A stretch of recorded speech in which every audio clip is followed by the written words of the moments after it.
Assalamualaikum warahmatullahi wabarakatuh. Innalhamdulillah wassalatu ala rasulillah amma ba'du. Yang terhormat Bapak Habibul Ahdi MH selaku penguji komprehensif dasar mengenai tentang pembagian usul fikih, yang saya akan menjelaskan mengenai tentang pembagiannya, pengertian, dalil, dan juga contoh-contohnya.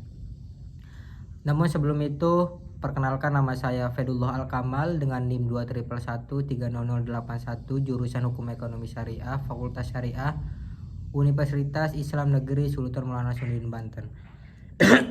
Mungkin langsung saja. Sahabat sekalian, pada kesempatan kali ini kita akan membahas salah satu ilmu yang sangat penting dalam Islam, yaitu usul fikih. Ilmu ini adalah pondasi dari hukum Islam yang menjadi landasan bagi para ulama dalam menetapkan hukum-hukum syariat. Tanpa usul fikih, seseorang bisa saja memahami ayat atau hadis secara keliru atau bahkan menafsirkan hukum Islam tanpa dasar yang kuat. Oleh karena itu, mempelajari usul fikih berarti kita sedang belajar bagaimana Islam menuntun cara berpikir dan menetapkan hukum secara sistematis, ilmiah, dan penuh kehati-hatian. Usul fikih secara bahasa ataupun secara etimologi yaitu berarti asal daripada dua kata. Yang pertama al-usul, yang kedua al-fiqhu. Yang berarti al-usul adalah bermakna dasar ataupun pokok, sedangkan al-fiqhu berarti pemahaman yang mendalam. Jadi secara bahasa usul fikih berarti dasar-dasar dalam memahami hukum agama. Sedangkan secara terminologi, para ulama mendefinisikannya dengan berbagai ungkapan. Salah satu definisi yang paling terkenal dikemukakan oleh Imam Al-Ghazali adalah usulul fikhi huwa ma'rifatu adillatil fikhi ijmalan wa kaifiyatil istifadah minha wa halal mustafid. Yang artinya usul fikih adalah pengetahuan tentang dalil-dalil hukum secara global, cara menggunakannya, dan keadaan orang yang mengistibatkan hukum darinya. Dari definisi ini bisa disimpulkan bahwa usul fikih tidak hanya membahas dalil hukum seperti Al-Quran dan hadis, tapi juga cara mengambil hukum dari dalil-dalil tersebut. Dengan kata lain, kalau fikih membahas apa hukumnya, maka usul fikih itu membahas bagaimana cara menemukan hukum itu. Dalam pelajaran saya yang saya pernah dapatkan, bahwa fikih itu adalah hukum yang tersirat, sedangkan usul fikih itu adalah hukum yang tersurat. Artinya ini sama-sama saling lentera, sama-sama satu dari satu yang lainnya. Kalau misalkan fikih itu adalah lampu, sedangkan usul fikih itu adalah lentera lampu yang memutari terhadap lampu tersebut. Yang selanjutnya yaitu objek dan tujuan usul fikih. Kenapa harus adanya usul fikih sedangkan sudah ada fikih? Nah, objek pembahasan usul fikih adalah dalil hukum, Al-Quran, hadis, ijma, qiyas, dan lain-lainnya, seperti metode penetapan hukum. Tujuannya adalah agar seorang menjadi mampu dalam menjadi mujtahid, mengetahui sumber hukum Islam, memahami makna nas ataupun teks syariat seperti Al-Quran tadi, hadis, ijma, dan qiyas. Selanjutnya mengambil hukum dari dalil sesuai kaidah yang benar, menghindari kesalahan dalam penafsiran hukum. Contohnya, ketika kita menemukan ayat perintah dalam Al-Quran, usul fikih mengajarkan apakah perintah itu wajib, sunnah, atau mubah. Berdasarkan konteks dan kaidah kebahasaannya itu sudah sesuai belum, apakah menjadi wajib atau bukan sunnah.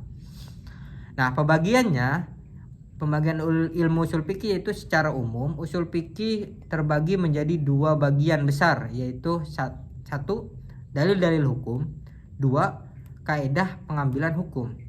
Atau dalil-dalil hukum itu bisa dikatakan al-adillatus syar'iyyah, membahas sumber-sumber hukum Islam yang dijadikan dasar dalam menetapkan hukum. Sedangkan yang kedua tadi adalah turukul istifadah atau turukul istinbat, yang artinya membahas bagaimana cara mengistinbatkan atau menarik hukum dari dalil. Nah, dari dua kalimat yang tadi, mari kita bahas mengenai tentang keduanya satu persatu. Dalil hukum dalam usul fikih yaitu menjadi dua kelompok besar. Satu, dalil nakli, yang kedua dalil aqli. Nah, dalil nakli itu apa? Dalil nakli itu adalah yang bersumber dari teks, wahyu Allah yaitu Al-Qur'an, as-sunnah, ijma, dan juga qiyas. Nah, itu yang disebut dengan dalil nakli. Sedangkan dalil akli itu berdasarkan penalaran, yaitu dalil yang menggunakan logika dan pertimbangan rasional. Selama tidak bertentangan dengan wahyu, maka itu diperbolehkan. Seperti apa? Seperti istihsan, maslahah mursalah, uruf, istishab, sadud dariyah, dan lain-lainnya. Nah, dari sumber-sumber yang tadi mengenai tentang Al-Quran, mari kita coba menjabarkan satu persatu. Yang pertama, Al-Quran. Al-Quran adalah sumber hukum pertama dan utama bagi umat Islam. Jadi adalah pokok nas yang pertama adalah Al-Quran. Kalau misalnya tidak ada Al-Quran, maka as-sunnah. Segala hukum syariat berawal dari wahyu Allah yang diturunkan kepada Nabi Muhammad. Contohnya, Al-Quran dalam firman Allah surat Al-Maidah ayat 38 yang berbunyi a'udzubillahi minasyaitonir rajim wasyariqu wasyariqatu faqta'u aydihima, yang artinya laki-laki dan perempuan yang mencuri potonglah tangan keduanya.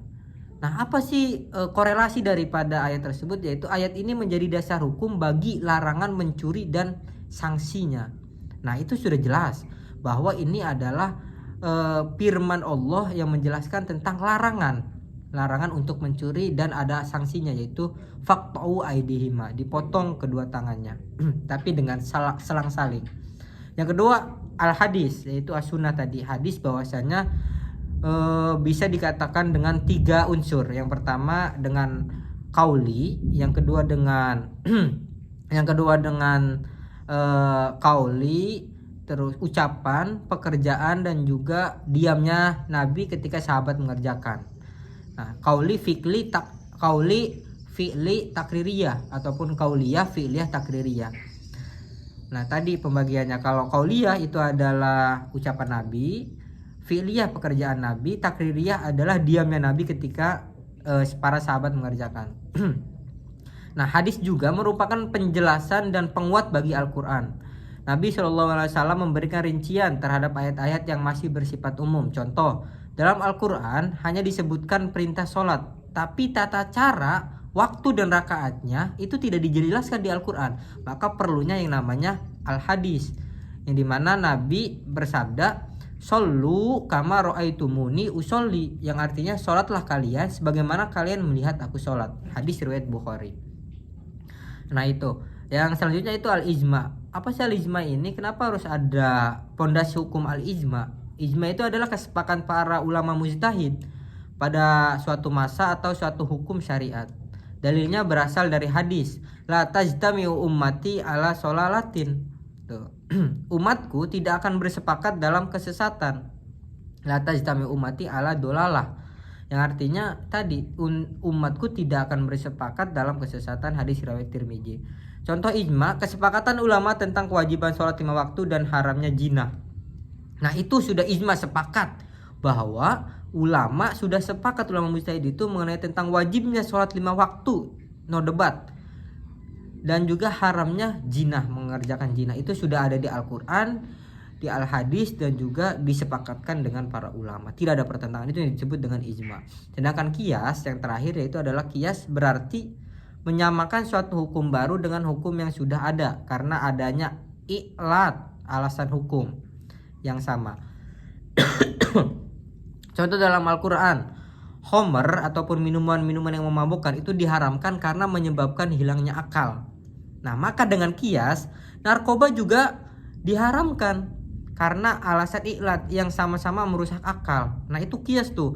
Ketika sudah ada di Al-Quran dan juga ada di as-sunnah bahwasanya khamr itu dihukumkan haram karena merusak akal, narkoba yang tidak ada terdeskripsi ataupun tidak tertulis dalam Al-Quran dan juga Al-Hadis itu mengkiaskan bahwasanya sama seperti dengan khamr, bahwasanya itu hukumnya haram.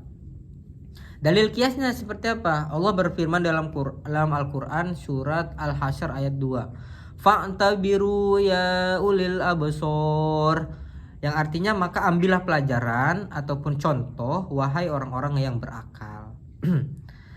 Selanjutnya yaitu saya akan menjelaskan mengenai tentang kaidah pengambilan hukum ataupun metodologi usul fikih. Selain dalil, usul fikih juga membahas kaidah atau prinsip dalam memahami teks syariat. Beberapa di antaranya adalah satu, an-nahyu, yang artinya itu perintah. Yang kedua, mengenai tentang al-am wal khos.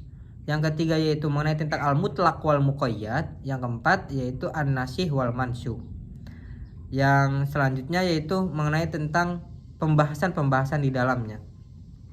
Perintah ataupun yang pertama yaitu an-nahyu, setiap perintah dalam Al-Quran pada dasarnya menunjukkan kewajiban kecuali ada dalil yang memalingkannya. Contoh, dirikanlah sholat. Nah itu sudah wajib, walaupun tidak ada kalimat yang wajibun ila sholat, tidak ada wajib untuk sholat, tapi itu sudah menjadi perintah yang artinya itu sudah menjadi kewajiban. Yang selanjutnya itu setiap larangan pada dasarnya menunjukkan keharaman. Ketika perintah untuk mengerjakan sholat berarti itu adalah kewajiban. Ketika larangan untuk meninggalkan hal-hal yang larang itu sudah menjadi keharaman. Janganlah kalian mendekati zina. Nah itu sudah menjadi haram, sudah menjadi larangan dan juga sudah dijadikan hukum haram. Nah itu sudah jelas sekali ya. Yang pada Al-Qur'annya wala taqrabuz zina innahu kana fahisyatan wa sa'a sabila. Itu jelas tidak ada hukum yang menjelaskan tentang keharaman, tapi itu sudah menjadi an-nahyu, larangan. Nah itu sudah sangat jelas bahwa memang larangan tersebut untuk mendekati zina itu sudah menjadi hukum landasan haram. Yang selanjutnya itu umum khos tadi. Ayat yang bersifat umum mencakup semua individu dalam cakupannya, tapi bisa jadi dikecualikan oleh ayat atau hadis yang lain yang bersifat khusus. Contoh, Quran surat Al-Maidah ayat 3. Diharamkan bagimu bangkai, darah, dan daging babi. Namun ada ayat khusus yang mengecualikan bangkai, ikan, dan belalang. Itu ada dalam pengertian terhadap umum kepada khos ya. Yang selanjutnya adalah mutlak dan muqayyad. Mutlak adalah hukum yang disebut tanpa batasan, sedangkan muqayyad adalah hukum yang disebut dengan batasan-batasan tertentu. Nah beda ya. Contohnya perintah memerdekakan budak secara mutlak dalam satu ayat, lalu dibatasi hanya untuk budak mukmin dalam ayat lain. Ini menunjukkan cara membatasi hukum agar lebih spesifik. Nah itu perintah untuk memerdekakan budak secara mutlak dalam satu ayat, lalu dibatasi hanya untuk budak mukmin dalam ayat lain. Ini menunjukkan cara membatasi hukum agar lebih spesifik. Nah itu adalah nasih dan mansukh. Apa sih nasih mansukh? Itu adalah ayat atau hukum yang menghapus dan dihapus. Ini penting karena sebagian hukum dalam Al-Quran bersifat bertahap. Contohnya larangan minum khamr diturunkan bertahap, dari yang sekedar dibenci, lalu dilarang saat sholat, hingga akhirnya diharamkan secara total. Nah itu yang disebut dengan nasih wal mansukh. Terperinci. Pertamanya dibenci oleh Allah untuk orang-orang minum khamr. Kedua yaitu dilarang saat ingin mengerjakan sholat, tapi ujung-ujungnya hingga akhirnya diharamkan total karena merusak akal. Selanjutnya contoh penerapan usul fikih dalam kehidupan. Penentuan hukum rokok ataupun vape. Tidak ada nas langsung dalam Al-Quran atau hadis, tapi dengan kias terhadap hal-hal yang membahayakan tubuh, para ulama menyimpulkan hukumnya bisa makruh hingga haram, tergantung kadar bahayanya. Penggunaan zakat untuk pendidikan dengan metode istihsan dan maslahah mursalah, ulama kontemporer menetapkan bahwa zakat boleh digunakan untuk pendidikan mustahik karena membawa kemaslahatan ummah. Selanjutnya dalil tentang pentingnya berijtihad. Nah ini menjadi dasar usul fikih. Allah berfirman, memerintahkan umat Islam untuk menggunakan akal dan ijtihad dalam memahami hukum. Pak tabiru ya ulil absor yang tadi. Maka ambillah pelajaran wahai orang-orang yang berakal. Yang selanjutnya, idza ijtahadal hakimu fa asaba lahu ajroni wa idza ijtahada fa akhata lahu falahu ajrun wahidun. Jika seorang mujtahid berijtihad lalu benar, ia mendapat 2 pahala. Jika salah, mendapat 1 pahala. Hadis ini menunjukkan bahwa berijtihad yang merupakan inti dari usul fikih adalah ibadah yang bernilai tinggi di sisi Allah. Nah, mungkin itu daripada pemaparan usul fikih mengenai tentang pembagian pengertian, dalil dan juga contohnya. Secara kesimpulan, usul fikih bukan hanya ilmu teori, tapi juga metodologi berpikir Islami. Ilmu ini mengajarkan kita bagaimana memahami dalil dengan benar, bagaimana menimbang antara teks dan konteks, serta bagaimana mengambil keputusan hukum dasar yang kokoh. Tanpa usul fikih, hukum Islam bisa disalahartikan, bahkan disalahgunakan. Tapi dengan usul fikih, Islam tetap relevan, dinamis, dan mampu menjawab tantangan zaman. Karena pada masa Nabi Muhammad itu berbeda dengan masa sekarang. Sekarang sudah banyak sekali teknologi-teknologi. Nah, itu harus adanya dasar usul fikih. Semoga dengan memahami usul fikih kita bisa lebih bijak dalam mempelajari agama. Mungkin itu saja yang dapat saya sampaikan. Kurang lebihnya mohon maaf. Wallahul muwaffiq ila aqwamit thoriq. Wassalamualaikum warahmatullahi wabarakatuh.